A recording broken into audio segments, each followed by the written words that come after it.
The Yao method on 5x5 has been getting a lot more popular recently because of how helpful it is for look ahead, with people like Tymon Kolasinski getting the world record single, as well as a lot of other really good times on it. And I couldn't find a whole lot of good tutorials out there, so I decided to make one today. Alright, the first step of the Yao method is to make the first two centers. These can technically be any color you want, but you should probably start with just white or yellow, as being color neutral on Yao is a little bit harder since you have to know the color scheme. So I'll start with the white center.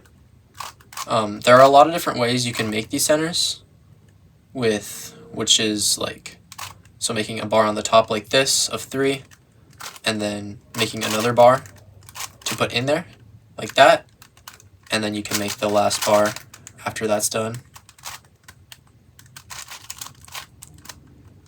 You can find a lot of good examples of these on different people's solves, since this is like the same for Yao or Redux or whatever other methods there are, so you can find a lot of good stuff on things like Cube Skills or just on YouTube. So you're going to do the same thing for the last center. Here I'm going to see that I can make this pretty easy and then make another bar. Make sure when you're putting it up here, you do a U2 and then bring it back down so you don't break this center. And then make another bar. And then I can't do this because that'll break that. So I'm going to put it up like this and then bring it back down. Alright, the next step is making the first 3 cross edges. So what a cross edge is you get, like, for white, for the most part, you'll do, and you make an edge for the cross. So just like how it sounds. So you'll hold the white on the left side for the most part, because most people are right-handed. And I'd recommend, just because most people do that anyway, but whatever you feel is best works. So you have pretty much a lot of freedom here. So just like put these down, you can bring them in like this, pair them up, and then put them into the cube. Make sure you're doing the right order. So on cubes, well, most cubes that are like stickerless or whatever, it's going to go, with white on the left, it's going to go blue, orange, green, red, or booger, if that helps you remember better. So I'm putting in the red before the blue because that's how the color scheme goes. Next, you're going to make another one, and I'll put that in before the red because it goes opposite of blue, and we know that's how the color scheme is. So once you finish the first 3 cross edges, you're going to have to make the centers. And this is where Yao is probably the worst, because it's kind of hard to make the centers since you can't move all of them freely because you'll mess these up. So the only U moves you can do is in this open slice right here. So I'll just show you what that might look like. You go like this. I'm trying to make this so I can put it up like that to make this. And then you do wide moves to look around to bring this with you, because if you just went up and started turning, this would break. So you're going to go like this. I'm going to make another 2x3. And then, again, I can't just do an F because that'll break it, so I'll do that. And then I'm going to do this last one. So for Yao, a lot of the times when you're working on something like this, if you have like an edge or a corner that's just by itself, mostly corners, you want to put them somewhere on the right side, because that means you can move them pretty easily like this, even if you don't know what's up here. And because when it's like this, you're going to often have to come down like this or just do some weird flicking thing like this. So you want to keep it on the right for the most part. So you can even do something like that. But so yeah, on the right side, and then you want to get this one on the right. You can bring it down like that. It's kind of hard to get used to, but you will after a while, with just a lot of practice. And then making sure you're putting your 2x3s on the left and your corners, and I guess not really edges. Edges you usually want to put on the top or bottom. But now we're on the last 2 centers. So to start, we're going to just try to make a 2x3 on the left with the methods we used before. And then there's a few different ways you can do this. The first one is to get a bar like this and then insert, which there's a few different cases for that. And then also, if you have something like this, that's just a 3-move case. So you can put it up to make this 2x3, move it to the side, and then bring it down. There's a few other special cases that I'll show you. So you can kind of just mess around with these and try to find different solutions.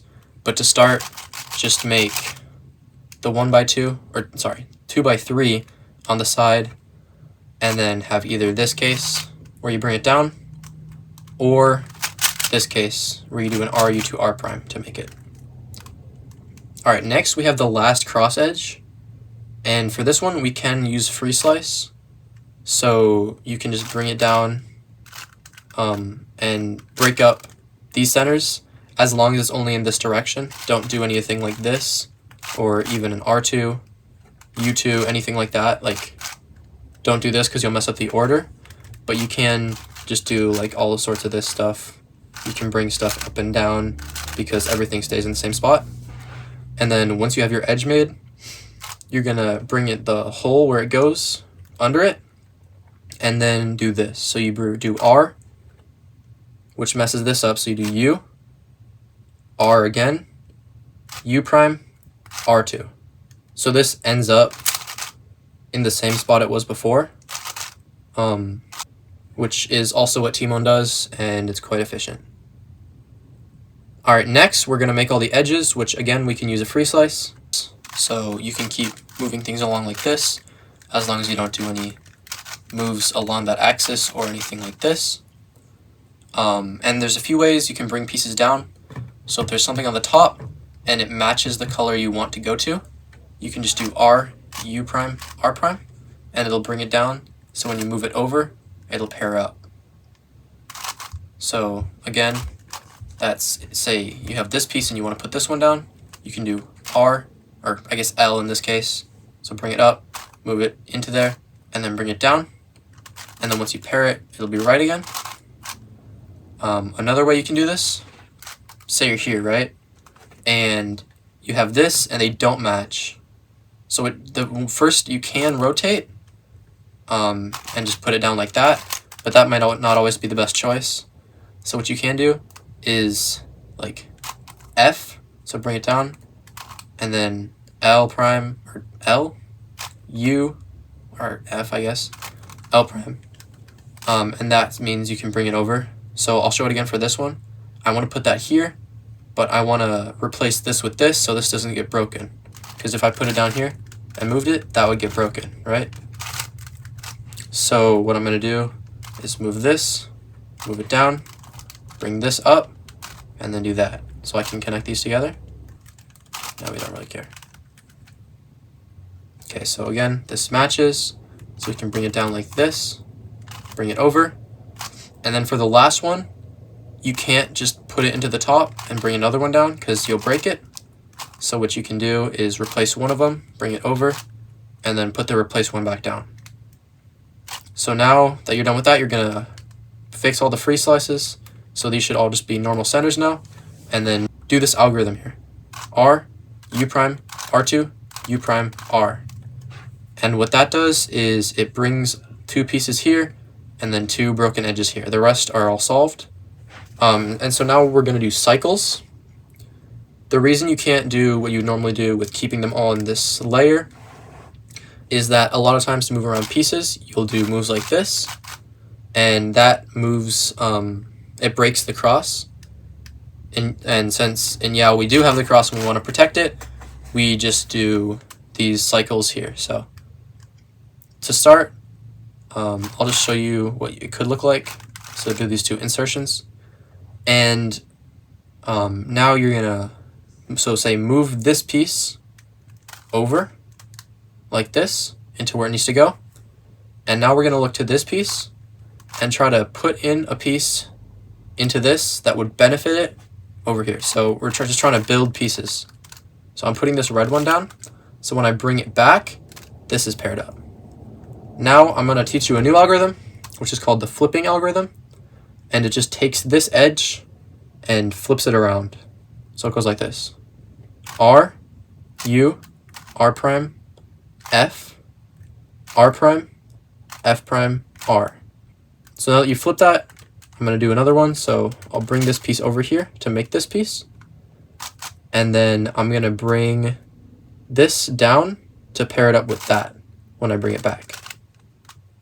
So at the end, there's a lot of different cases you can get, which I'll hopefully go over in a Yao tips video soon.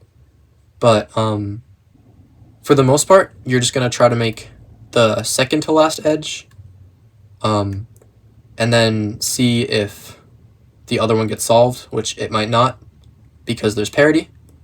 But in this case, if we want to get this here, we can move where it needs to go, this slot over, and then we want to put this piece up here. So we're going to do the flipping algorithm to flip this edge, so when we move it back, this is solved, as well as this. But wait just 1 second. It's not just 3x3 stage, there's also parity, which I'll show you right now. So this is what parity looks like, with the edge like this, and then these two flipped. You need a special algorithm to solve this, because the wings just kind of got messed up. So I'll show you that now. You're gonna go like this.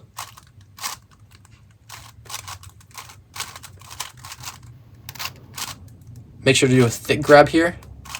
If you don't do that, it does some weird stuff, which may be different from 4x4, but I'll put the text up on the screen and then you can pause it if you need to. But from here, it's just 3x3 stage. So you can do just like you would a normal 3x3.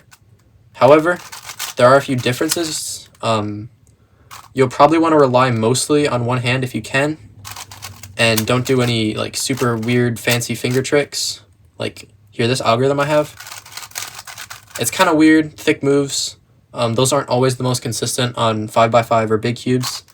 Same with this. Sometimes you do a pinch, but on 5x5, it's easier to just do more simple finger tricks so you don't lock up as much. And then you are done. Good job. I hope this tutorial was helpful for you. If you have any questions, make sure to leave them in the comments. I'll try to answer those. Good luck with the learning. If you ever want to learn more, I'll be releasing a video about Yao 5x5 tips pretty soon. So if you ever want to get faster, that'll be coming as well. Thanks for watching.